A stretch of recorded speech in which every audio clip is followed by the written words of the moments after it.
What is going on, eaters and feeders? This video kind of just came to me off the top of my head, and it's because of a comment that I received, and it kind of moved me. I've definitely been in this situation. I know a lot of you are in this situation, so I just wanted to address it. But I'm going to talk about why I think it's so important for us as a nation, especially right now with all this craziness going on. More so than ever, we need more entrepreneurs. We need more small businesses. If you want to be an entrepreneur, if you're not an entrepreneur yet, and if it's something that's inside of you, give it some attention. See where it goes. If you already are an entrepreneur, hats off to you. You're important. We need you. And maybe you're somewhere in between. Small businesses are going to be crucial for the future of our country and of our world. And I think our country is like the entrepreneurial hub of the world. So I think that this is where it's all going to start. So whether you're, an entrepreneur, you want to be an entrepreneur, or you're maybe considering working for a small business or a startup, I'm going to discuss a lot of the pros and why I think it's so important, give you some ideas, some things you could be considering along your journey. And I don't think you'd be looking at this video if you weren't interested. So hopefully you find it worthwhile. Make sure you subscribe.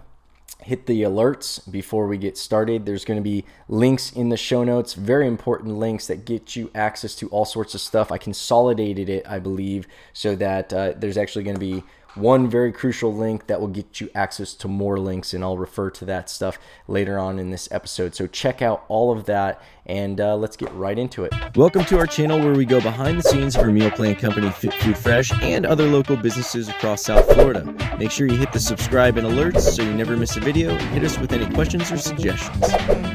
Today's video was actually inspired by a comment I got yesterday on one of my other videos. This is a comment from K&A Films. I do appreciate the comment. I've already responded to it, but I wanted to get this video out because I know not everybody looks in the comments, and there might be some other people who are in a similar situation and they're looking to make a change as well. So K&A writes, "Hey Casey, I'm going to cut right to it. I work a full-time job right now, and my boss that I work for just treats me unfairly and doesn't have any respect for me or even acknowledge me. I've always wanted to do something more with my life than work a 9 to 5 my whole life. I have aspirations like being a realtor or starting my own business. I'm fed up with this job and I want to start a business like yours. I have 3 kids, a supportive wife, and honestly, I want more in my life. We live in Bakersfield and I'm 23 years old. I know there's more success in life and I want to step up and pursue something greater. If you can respond back and let me know a little more of where I should start, I'm ready to really get my life and my family's life to being set and secure." Well, K&A Films, I responded, so I'm not going to repeat my response if you're curious about my response. Basically, it's saying, I'm not sure what the right path is for you or for any of you. I don't even know what, my path is. I've got a lot of different things, a lot of opportunities, a lot of things that I want to do. I don't know what I'm going to accomplish. But the most important thing for myself and for all of you is taking that first step and acknowledging that you want more out of life. There's no shame in working a 9 to 5 job. There's no shame in that at all. But there are some people who can recognize they'll never be happy doing that. If you're one of those people, if you feel that growing in you, or if you feel it growing in you, it might be years down the road before that seed gets enough nutrients and sunlight to start sprouting something within you. But once you have that, I don't think you can go back. I don't feel like it would be very hard for me to go back and work for a company. It'd have to be something that I truly believe in.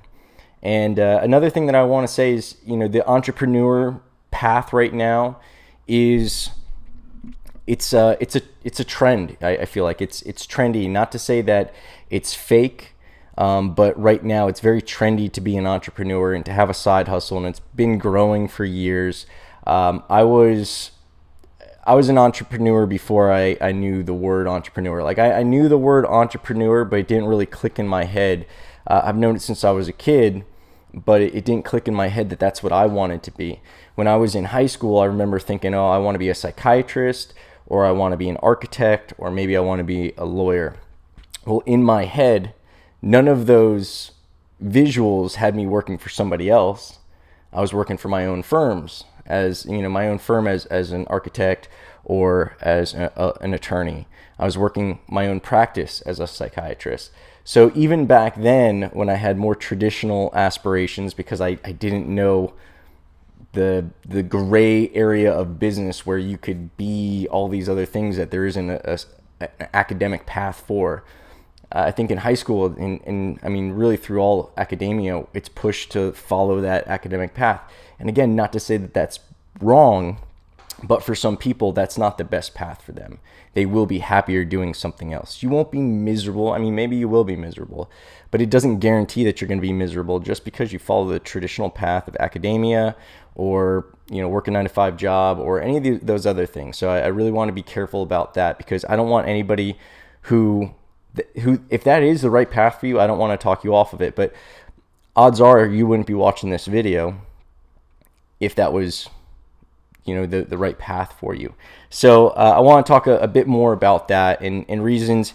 If you're kind of on the fence, I want to give you some of my perspective as to what I think about that whole kind of transition. Number one, I think that being an entrepreneur, small businesses, I think that plays a vital role in the future of our country right now and for a very long time, and probably further back than, if you really look at things, the aggregation of wealth and power has always been something that leads to the detriment of the masses. Whenever one entity or a small percentage has too much wealth, has too much power, has too much influence, the other people on the other side of that, that when that minority is able to pile up all that power and wealth, the majority on the outside of that are the ones who suffer.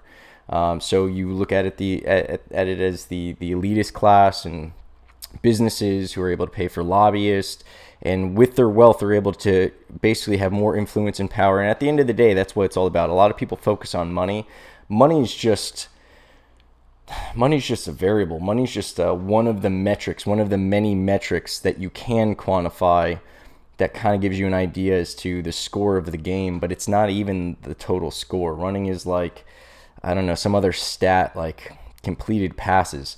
One team might have more completed passes, and that seems like the team who's winning the game, but the scoreboard might be telling you a completely different story. So don't focus too much on money. Money on a small level is security and power and options, but at the end of the day, power is really power and influence, and really influence could be argued to be power.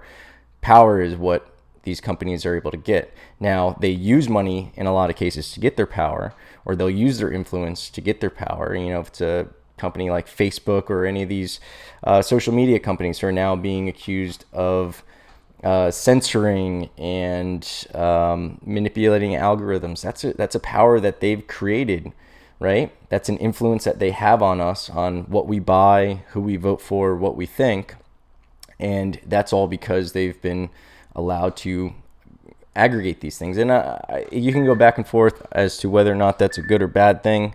Like I said, I think that. Sorry about that. I think that at the end of the day,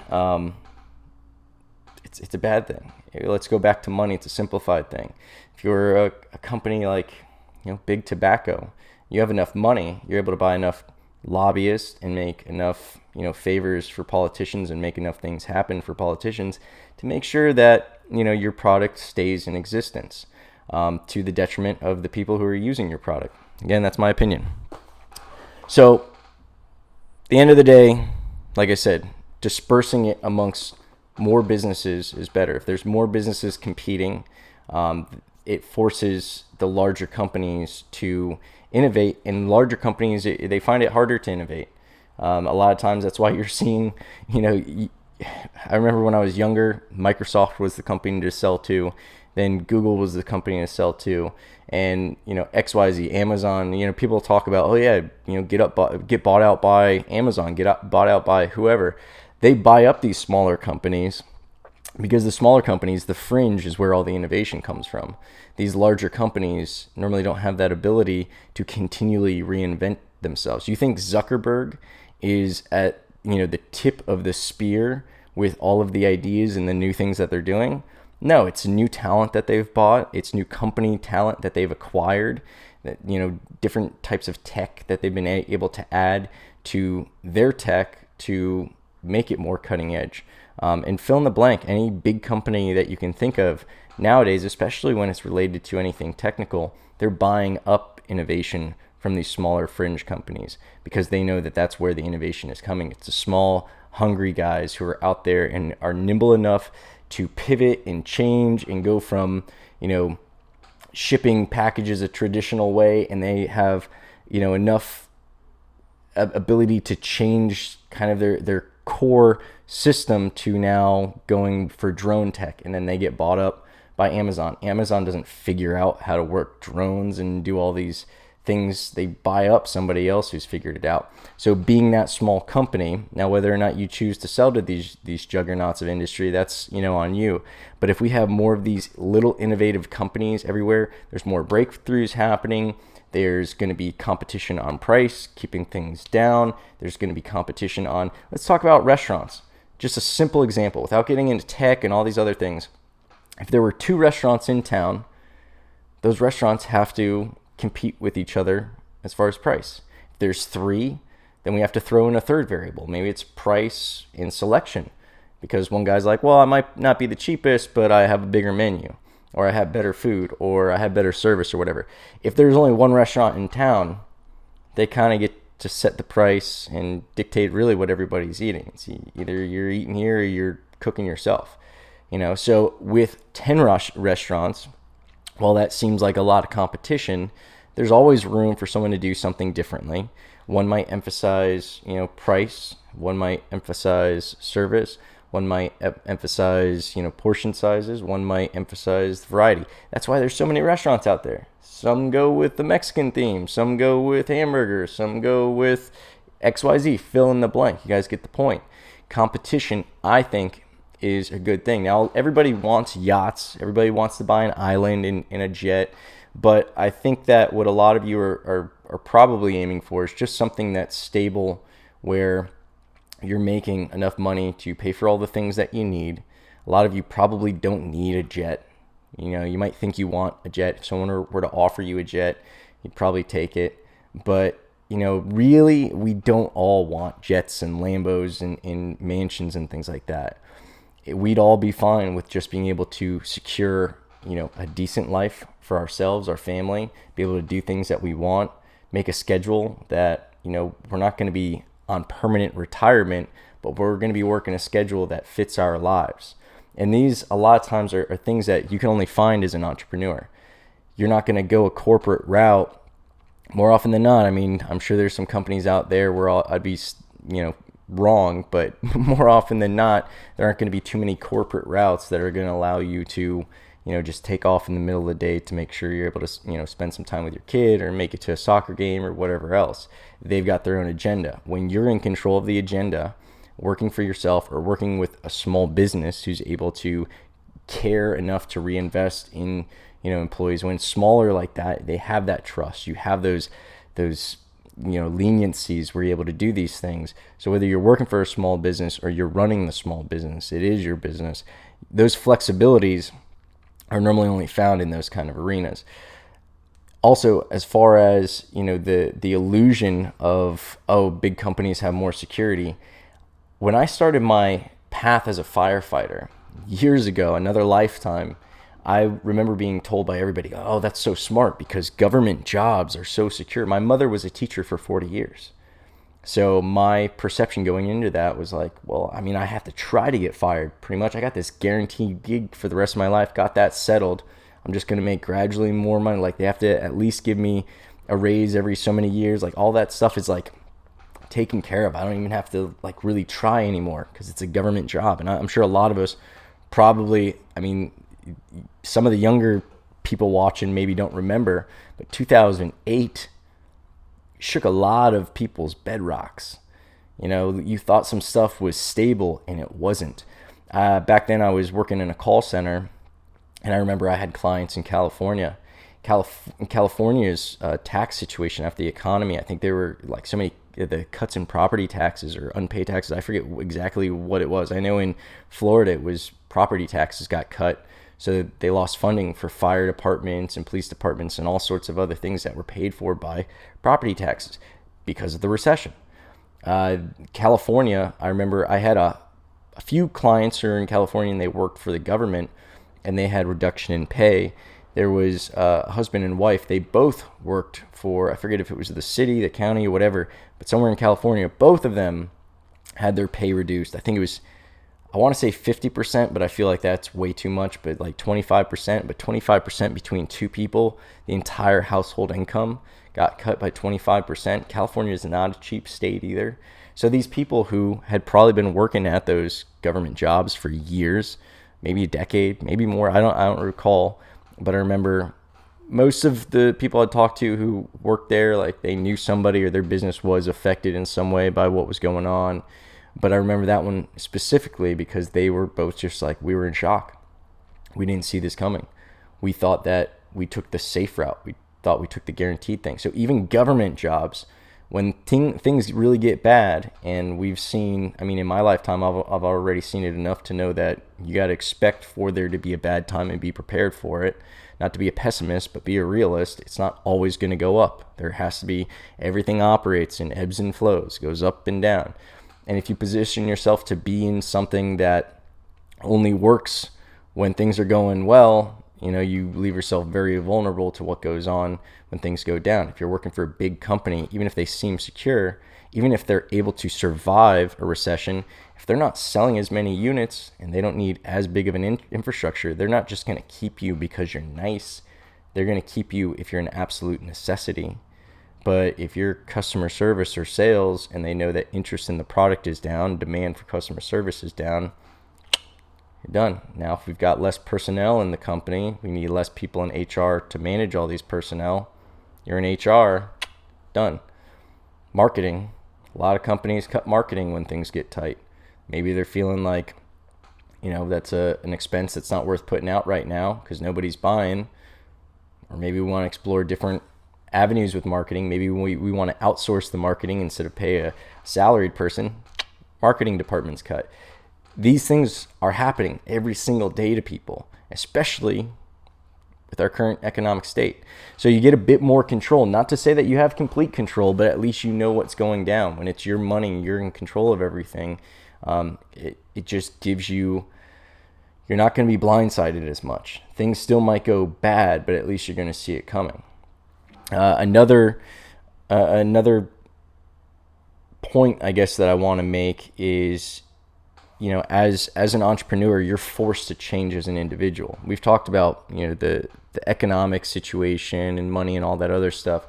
But the way I explain being an entrepreneur, the way I like to explain it is it's just like normal life, but you've got the speed and the volume turned up. So you have, and I've discussed this in other videos, you have more opportunities to grow and learn because you have more challenges that are facing you.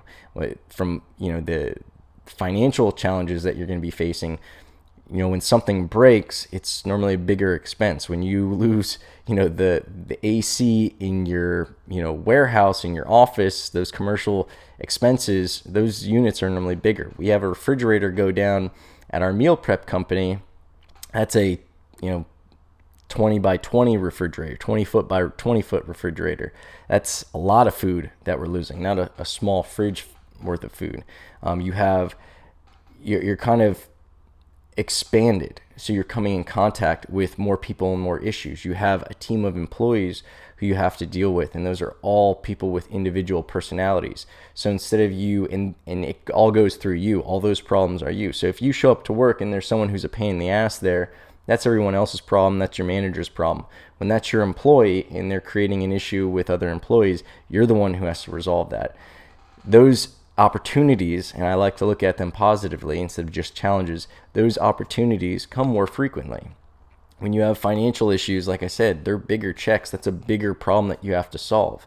Money's moving a lot faster in and out than it normally would at your household, right? When you're taking care of the business finances, there's a lot of stuff moving in and out. There's a lot of mistakes that can be made. That's a lot of opportunities for more lessons.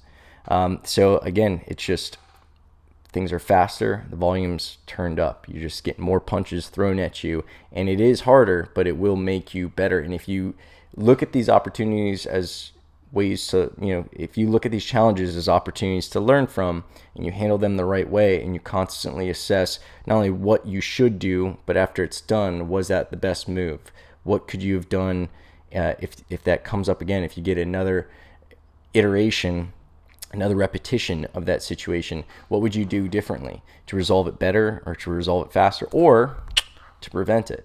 So these things, like I said, they just happen more often. If you have to get along with 50 people in your company versus just the one person that you live with, obviously you've got a lot more variables that you're going to be learning from, trying to deal with navigating those 50 personalities.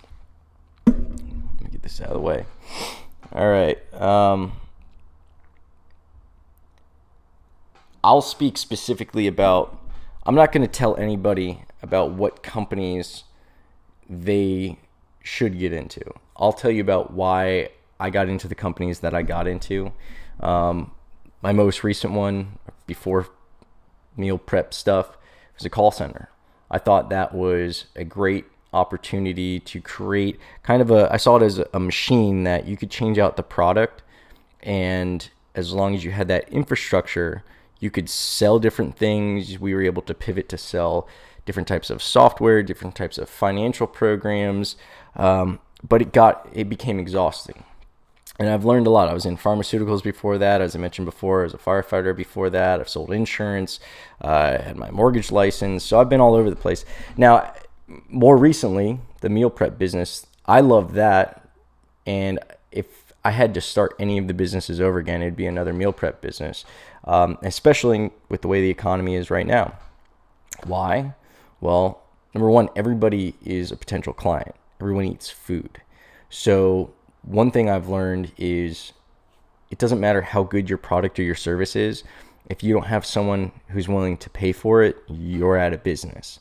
If you can't market to people, that's the biggest hurdle. Is if you have a great product or service, you could be the best doctor, you could be the best attorney, you could make the best widgets, you could make the best food. If people don't know you exist, it doesn't matter.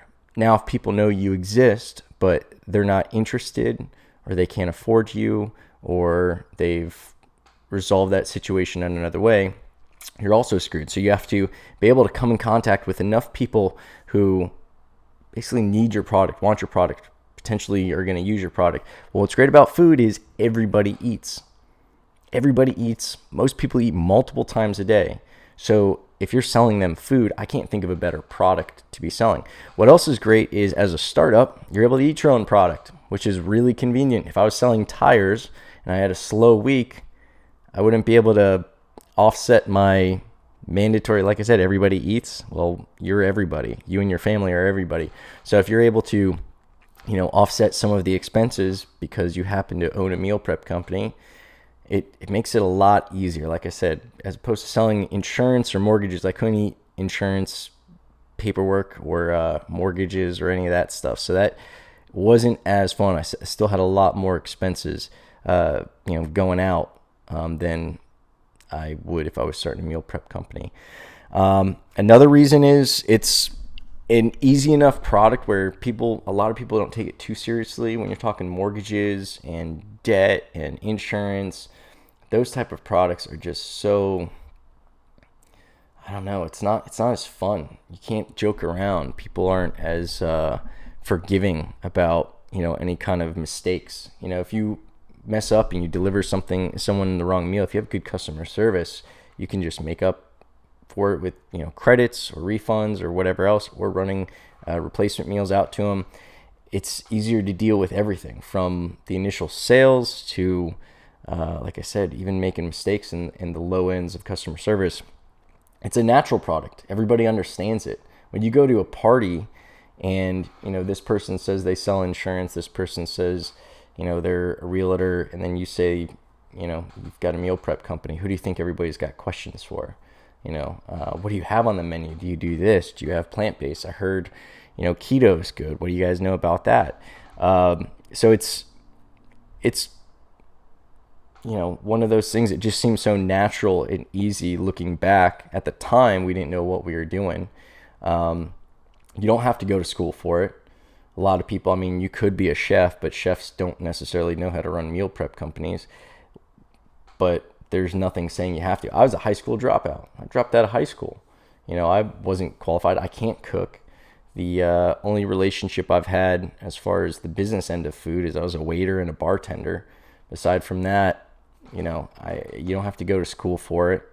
You can start with like nothing. Like that's the other thing that's great about a meal prep company. In any company, you want to think about what your startup costs are going to be, what kind of investment you got to put down, how much time it's going to take to recoup that investment.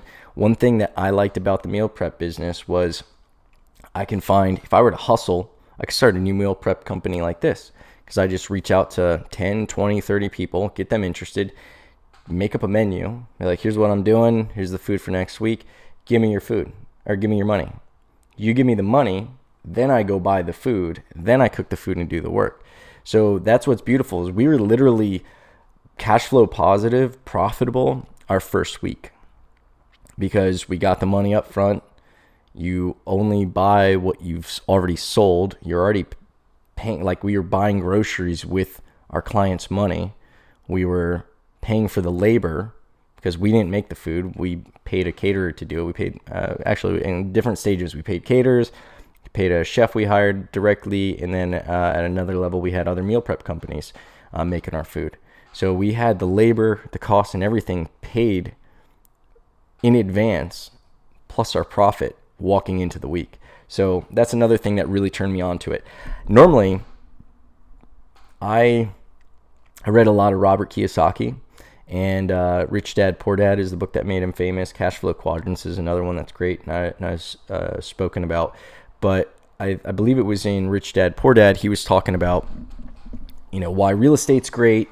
You can, affect the changes of it. People can't like steal a house. You don't have to move it or ship it or anything. So I looked at food as the exact opposite. Food is subjective. You might love it and he might hate it. It's something that perishes. I've got to keep it like before it even perishes. Like it always has a finite timeline until it's like no longer good. I could buy food. It's a horrible asset because then like if I keep it too long, it's worth nothing. If I don't store it the right way, it's worth nothing. I have to ship it because it's physical, right? So I have to ship it to me, put it through a production process, and then bring it back out, ship it out to somebody else. All sorts of reasons that a student of Robert Kiyosaki would not get into food. But the simple fact that I'm not buying food until I've already got the money for it is the only thing that made it great. And that's why caterers do so well. Caterers do great because they charge way more than meal prep companies per head for food, by the way. So the margins are crazy. The margins are like restaurant level or even more than that because you're also paying for the convenience of this restaurant experience being brought to you.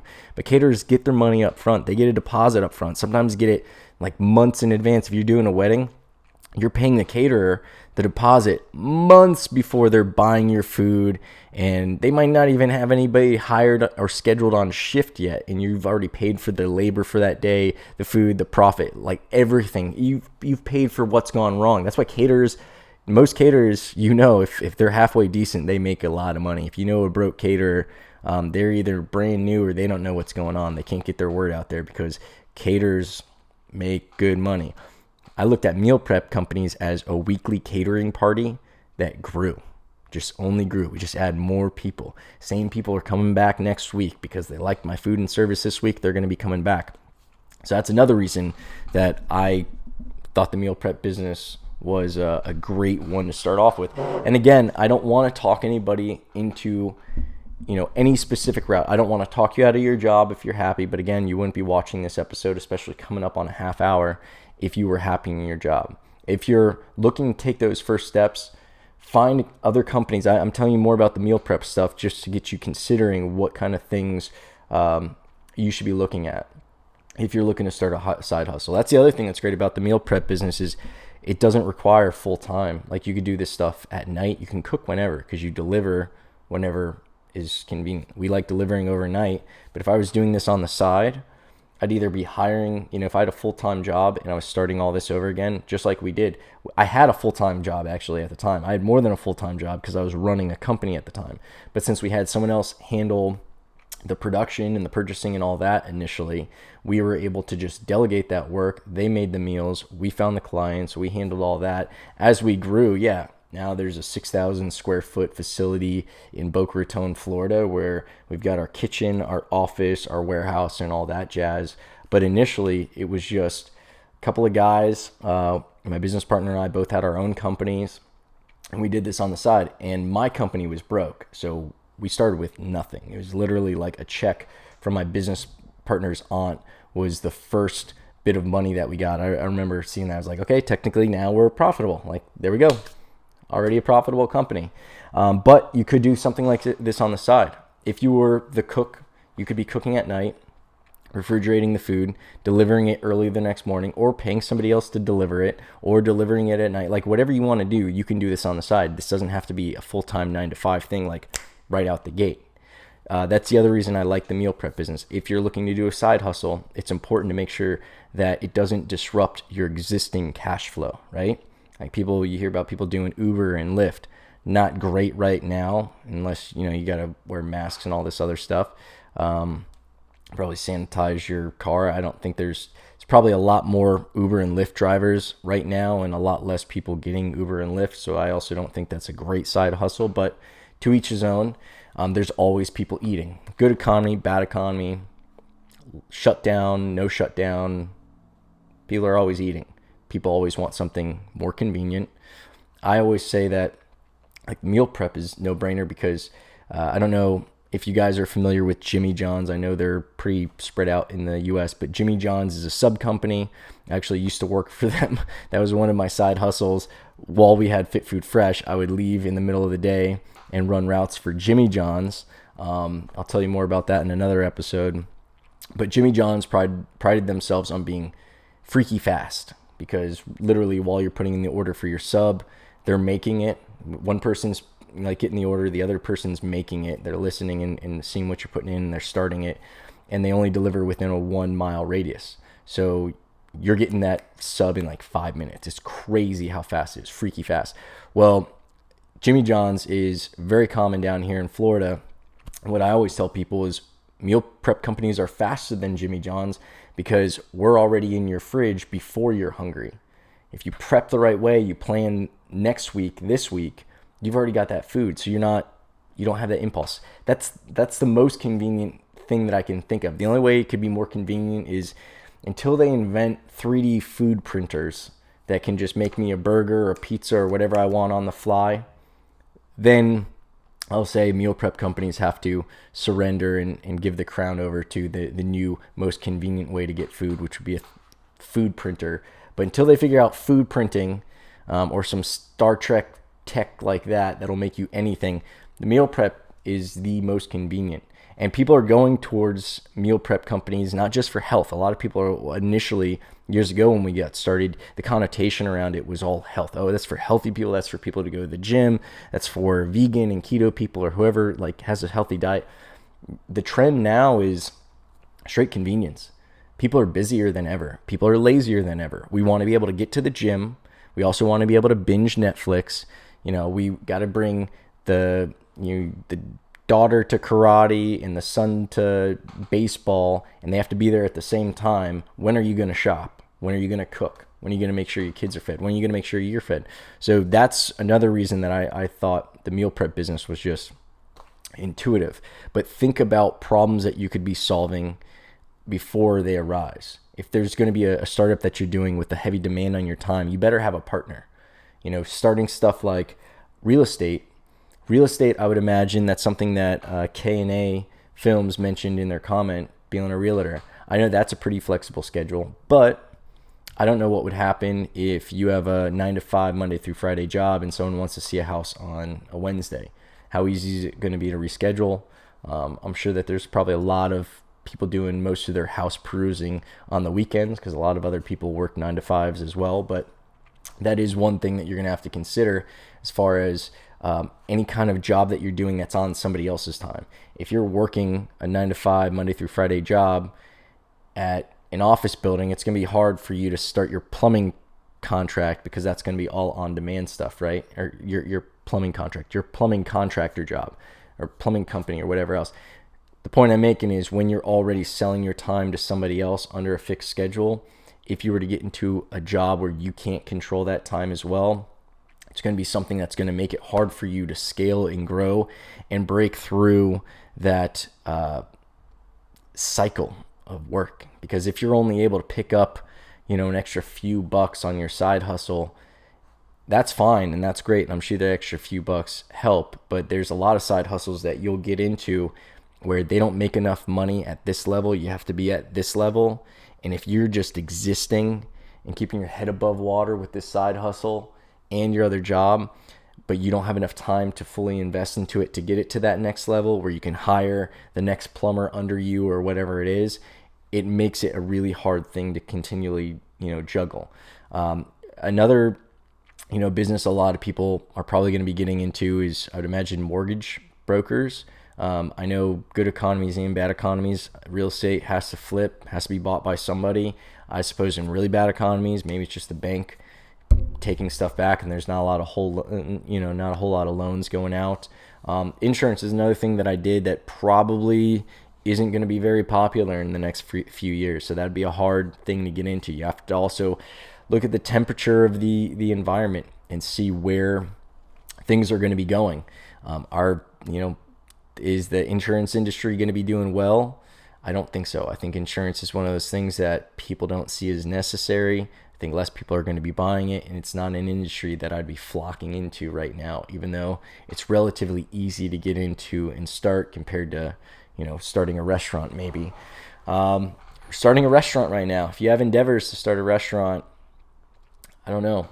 I don't want to be poo-pooing anybody's ideas, but compared to what we've been seeing the last few months, even with, let's say we snap our fingers and the, C-19 is all gone, we open everything back up, there's still going to be an economic impact that we are going to be feeling. We're going to be feeling the ripple effects for years. So that's going to be less people going out to spend their money in an elective way, in a fun way, on entertainment. They're going to be skimping. Restaurants are normally not the most economical way to get food. It's not the most convenient way to get food. So my sister's going to school to be a chef right now. And I just had to give her a serious talk about this restaurant idea that she has, and she's all excited about it. And she's like, "Oh, I'll open up a restaurant in Miami. I'm going to target people who are, 25 to 35-year-old, blah, blah, blah, blah, blah. We're going to have this kind of environment." I'm like, that sounds great. But the reality is there's not going to be a whole lot of money. It's not to say restaurants are all going out of business, but it's not an industry that excites me. Restaurants have been notoriously hard to make work. Everybody knows restaurants are difficult. My friends who own restaurants right now, they're not, no one's thriving. No one's happy. They're surviving. They're feeling fortunate, but nobody's slapping high fives and patting themselves on the back for getting into the restaurant industry. They are figuring out what they're going to do tomorrow, what they're going to do next week. And some are going to pivot and change what they do in order to adapt. Some are just going to continue doing what they're doing and survive. And a lot of them we will not be seeing next season. And that's a sad fact. Here in Florida, we're coming into summer. It's our slow season. It's going to suck. And I don't know how these businesses are going to survive till fall when the snowbirds start coming back and money starts coming back to Florida. But we're going to see. In any case, if you are going to be doing one of these other businesses, you got to think about how you're going to do it differently so it's going to survive and thrive, hopefully. Again, going back to the meal prep business, I've got a ton of resources. If you're interested in doing that, check out my other videos. There's a lot of free resources. If you're just curious and you want to see what's involved, check out free videos, tons of free videos. If you're more than curious, if you're like, okay, I want to learn how I would, if I'm really interested, how would I do this?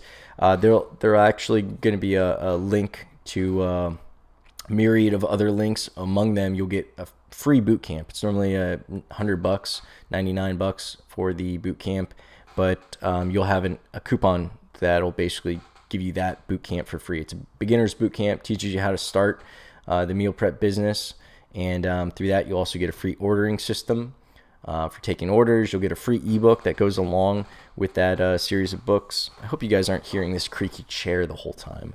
That'd be very unprofessional. And then if you've already started, or you're definitely serious about starting a meal prep business, dive deeper. I've got a private group.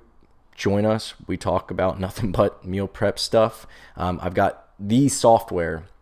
It's not even publicly available yet. As of right now, it's not publicly available. Not sure if there's even a launch date scheduled, but I do have access to private access to software that is going to revolutionize the meal prep industry and the restaurant industry. And there's a lot more to learn about that, but you can check out the demo video. Again, that link is going to give you access to all that stuff. Check it all out for free. The private group is, like I said, that's for people who are serious about starting or people who've already got a meal prep business.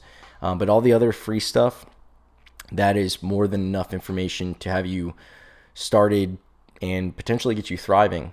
But that's where I'm going to leave it. Check out that stuff. I don't want to continue rambling, but at the end of the day, like I said, there's no shame in working for a startup. There's businesses right now who are startups and they need a good support structure.